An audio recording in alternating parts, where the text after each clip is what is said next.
All right, back for another beer review, and today I'll be reviewing yet another beer from Lawson's Finest Liquids, and they're out of Waitsfield, Vermont, and this is their Little Sip.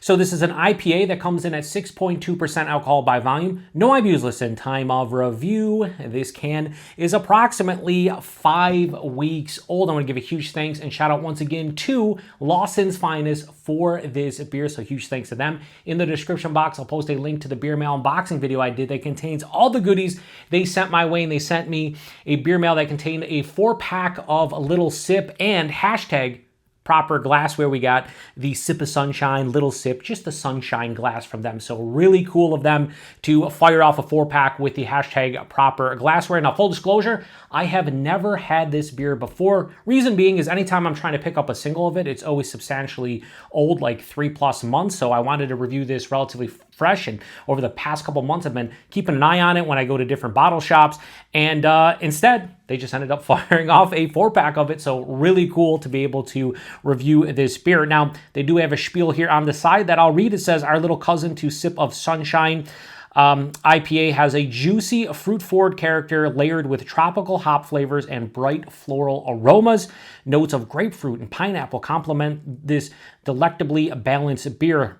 So that is pretty awesome that they made like a session version of Sip of Sunshine, which is like their flagship double IPA, 8%. This is 6.2, and I did watch recently, over like I'd say maybe like a month ago, I did watch Sean Lawson have an interview with Beer Advocate on Beer Advocate's YouTube channel, him talking about this beer, and he more or less said that he wanted to make a more sessionable version of Sip of Sunshine, lower ABV, lighter body, and then a little bit more balanced. So that's exactly what he said this beer is. So I guess we're going to find out together. So let's crack this open, get it in the glass, and see what we got going on. So I just did the beer mail unboxing. You'll see these a couple weeks apart at the very least, but it was already, the beer mail itself was, I put right into my fridge. So everything was cold. All I had to do was wash the glass, and we are here reviewing this beer. So I'm going to probably duff this pour as I typically do on my channel, but we will see. So try to go a little aggressive here to get a decent head, and then we'll have see if we, try to, yeah, so just a little bit of spillage down the side. Oh, that's looking beautiful. Not a great pour, but man, does it look beautiful. You know why it looks beautiful? Hashtag proper glassware. Good. That's why. That's always why. So we'll throw this over here. I love the cans too. The cans from Lawson's, when they went to cans, I just love that they have, kind of like the different color schemes. Like Double Sunshine is, like a red, or maybe it's orange. It's red or orange, right? One of the two. And then you have Sip, which is yellow. You have this, which is blue. I think it's really nice. How does it look in the hashtag proper glassware? Ladies and gentlemen, that looks fantastic. It really does. I mean, I poured it like an animal, but I wanted a decent head. A lot of times with IPAs, the heads fade. It doesn't seem to be the case here, but it looks beautiful in the hashtag proper glassware. We'll show you from the side here. It has this really deep golden color. Good clarity. You can see my hand through it. Not crystal clear, but a good clarity. We wouldn't say it's brilliant, but it's not far off. And then try to get the light here, so see if there's anything through the bottom, through the side. Yeah, going that way. Decent carbonation. You can see the bubble streaming up, but it's not crazy. I don't know if this has the nucleation. I was too happy and excited about the glassware that I really didn't look to see. But again, I think it looks beautiful, and that head is going nowhere. I mean, it's just like a fluffy head that's just sitting there. So when I cracked it, I smelled it. I'm just going to say that. I smelled it, and it smelled awesome. Yeah, this smells... So Lawson's, the first time I had a Lawson's beer was 2016, and it was the aforementioned Double Sunshine. I had it at a bottle share. It didn't impress me. Then again, I was probably like 10, 15 beers deep, and I had like 2 ounces of it. When I reviewed it again this year, the first time they distro Double Sunshine out of Vermont, I'm pretty sure, it was awesome. Sip of Sunshine, always awesome. Doing a side-by-side with those in the same review, I was the winner. But both beers were pretty damn tasty, and I gave the slight edge to Double Sunshine, but I will say Sip is a very, very tasty beer, and this smells like Sip. It really does. Big grapefruit, getting like lemon zest, huge citrus, maybe even like a cutie, mandarin orange, just a lot of citrus. When they say floral, there is a floral resinous hop tone to this one, in my opinion. There's some dankness, little grassiness. There is some, now they said pineapple, I'm getting more of like a, yeah, maybe I could see like sweet crushed pineapple. But I could just say nondescript tropical fruit. Like you could say papaya, pineapple, lychee, maybe go into stone fruits like peach and apricot, and nectarine and whatnot. Maybe a touch of mango. You could say all that stuff. I'm not saying, I'm just saying you can. It has a sweeter, perceived sweetness that is like tropical-esque. And then the malt character has this nice bready, slightly caramel kind of vibe to it. It smells super fresh. And again, this is 5 weeks old, so this is not like super duper fresh, like a week old or something. But this smells like it's 5 days old. It does. It has a vibrancy to it. It smells absolutely divine. Yeah, let's get into it. Cheers, everybody, and thanks again to Lawson's. This smells awesome. Hopefully it is exactly what they say it is, which is a more sessionable, lower ABV take on Sip of Sunshine. Cheers.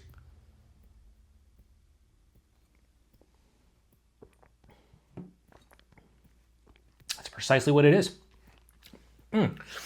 So I can see what Sean Lawson was saying about the balance. There is a little bit more malt character here. Still has a nice drying bitterness on the finish, but I think there's a little bit more of a sweeter malt kind of feel in the taste.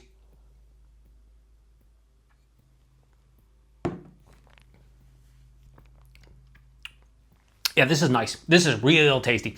So first thing I notice is it is lighter body. This is like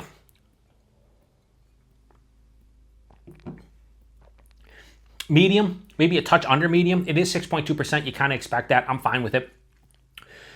The mouthfeel is an old school Vermont style IPA. It has a crispness to it. It's like moderately carbonated. It has a smooth kind of character going down, a touch of creaminess. This isn't your luscious New England IPAs where super soft, smooth, and creamy. This is an old school mouthfeel. It has a nice effervescent crispness to it. So I think the body and mouthfeel are really appropriate for the ABV of this beer and what they're kind of going for.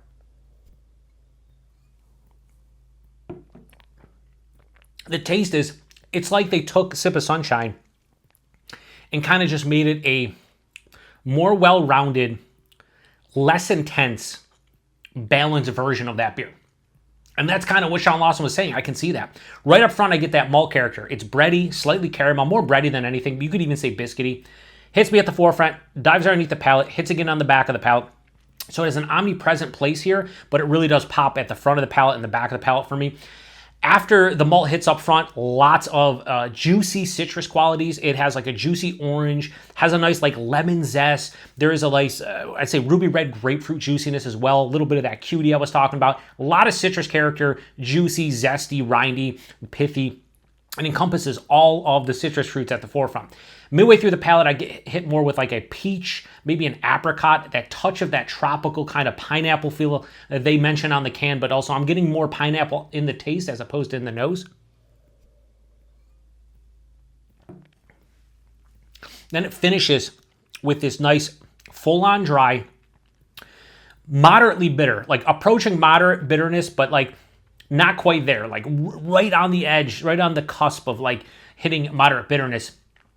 But it has a big floral pine resin finish, little bit of dank quality, a slight undertone of like an earthiness, maybe even a grassiness. Glass lacing in the brand new #proper glassware is fucking phenomenal. This is an awesome beer. As you can see, I've drank quite a bit already. I will say 6.2%. I mean, I always call spade a spade. I'm always honest. There's a little bit of like, I don't even say an alcohol stringency, but I can kind of taste this is booze. There's booze in here, right? There is 6.2%.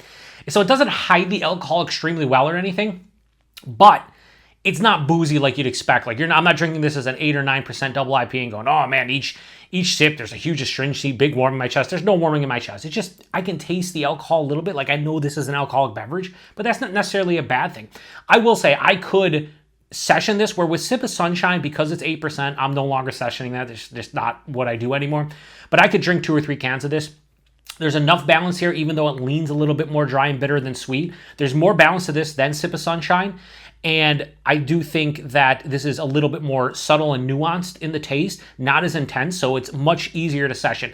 But if I'm being honest, obviously I would take Sip of Sunshine over this. 8% to 6.2%. You're getting almost 2% more alcohol as far as the ABV goes, and you can't really taste it. I think it has a little bit more vibrant and bright flavors to it.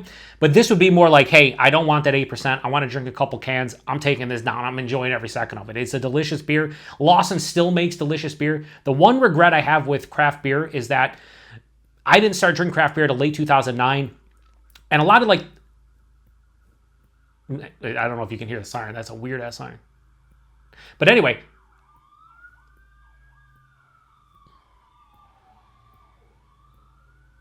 yeah, they're flying. Anyway, so the one thing I do regrets I do have is I wish I drank craft beer back in like the 2000s, not just late 2009. Not that I would have had Lawson's earlier, but I may have. I didn't try their beer until 2016. So a lot of their beer, I didn't get to try it when they were at like farmers markets and he was, doing like really small batches and they were in the 22 fluid ounce bombers and whatnot. I really started drinking their stuff. That Double Sunshine was in a bottle. And then after that, it was really just cans. Sip of Sunshine showed up here, I think in 2016 or 17. And people are buying it by the case. So that was more on me that, obviously I didn't get into craft beer until, the late 2000s. But that's my only regret. I would have loved to see how a lot of these beers compared to their old school. Like a lot of people drink Treehouse and they're like, oh, Treehouse back in the day is way better than it is now. And I can't argue any point because I've never experienced it back like when it was first starting out. Anyway, going off on a tangent. This beer is quite tasty. I do thoroughly enjoy it. It's not as good as Sip of Sunshine, but it's still a fantastic Vermont style IPA. One more sip and we'll lock in a rating.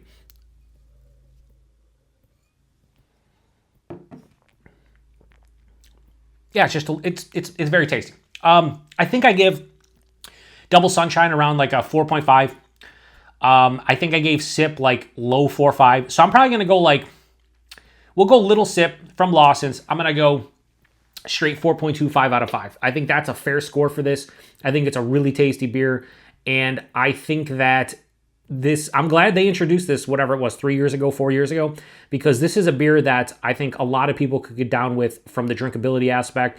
If you want something like Sip of Sunshine, but not go crazy with the ABV, I think this is right in your wheelhouse. So really nice beer. Now, I did look up the price point before I started reviewing this because I really don't know.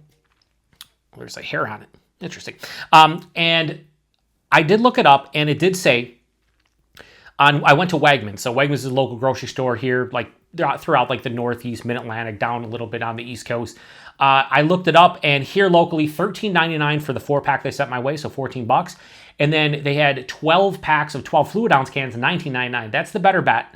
To get 12 fluid ounce cans for $20 is a great deal. So I think price point, even for the 4-pack, $3.50 a can, all day, every day, to get a $14 4-pack of something that I enjoy to this level, balanced, nice ABV, but not too small or too big. I think it's a good price point. So I would say that price point for both of them, I think it's pretty damn good. And availability is Lawson's finest.